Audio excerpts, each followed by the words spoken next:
When Daniel Craig wore an unknown Seamaster model at the Olympics, Omega collectors went crazy over the supposed leak.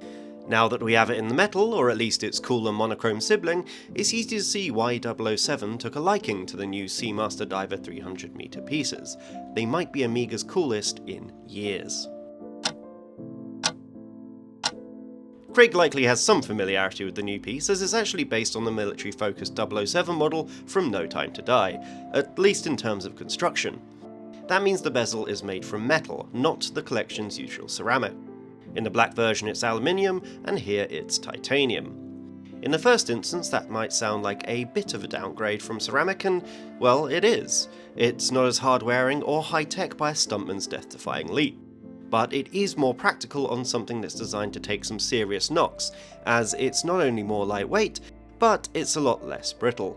It'll scratch, sure, but it won't shatter or chip. Instead of the militaristic colours of the Bond version though, here we have a simple silver dial with ultra-legible loomed hour markers for low light reading, not a Seamaster Diver 300m wave in sight.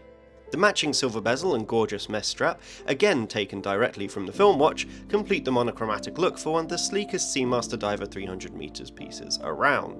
That strap is particularly cool, as while it's mesh, it also accommodates a pin buckle thanks to some reinforced holes along its length. That means you don't need to end up with bracelet on the cutting room floor if you ever want to resize it.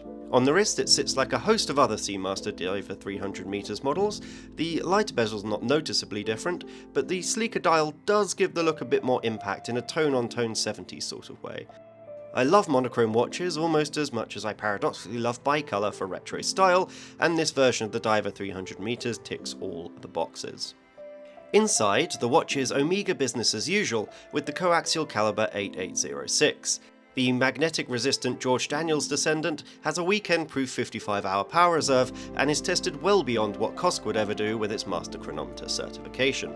It's also nicely finished, which you can see through the exhibition caseback, even if this is one of the times I'd have thematically preferred a solid caseback instead.